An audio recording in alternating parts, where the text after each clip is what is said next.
আপনি দুধ কিনতে গেলে কি কখনো ভেবে দেখেছেন দুধের বিভিন্ন রঙের যেমন নীল, সবুজ আর লাল প্যাকেটের মানে কি? নীল প্যাকেট হচ্ছে টোনড মিল্ক, যার মধ্যে ফ্যাটের মাত্রা 3% থেকে 3.5%। কম ক্যালোরি কিন্তু স্বাদ ঠিক তেমনই। নামটার মতোই টোনড হালকা কিন্তু টেস্টে পূর্ণ।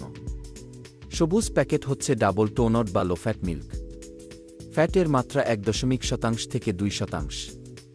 হ্যাঁ, এটি স্বাস্থ্যবান, ডায়েট বা কম ক্যালোরির জন্য একদম পারফেক্ট। আর লাল প্যাকেট হচ্ছে ফুল ক্রিম মিল্ক।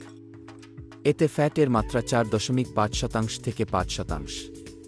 পুরো দুধ, পুরো স্বাদ, পুরো শক্তি। দোকানে দূর থেকেই সহজেই চেনা যায় কোনো দুধ কোনটা। এভাবে আপনি সহজেই নিজের প্রয়োজন অনুযায়ী নির্বাচন করতে পারেন। মজার বিষয়, ভারতের প্রায় সব ব্র্যান্ড এই রং কোড ব্যবহার করে। বাইরে থেকেও 1 সেকেন্ডে বোঝা যায় কোনো দুধ কত ফ্যাটের। আজ থেকে দুধ কেনার সময় শুধু রং দেখলেই যথেষ্ট। আজই শেয়ার করো এই ফ্যাক্ট বন্ধুদের সাথে। এমন আরও অবিশ্বাস্য তথ্য আর গল্প দেখতে চোখ রাখুন ইকো কথাতে।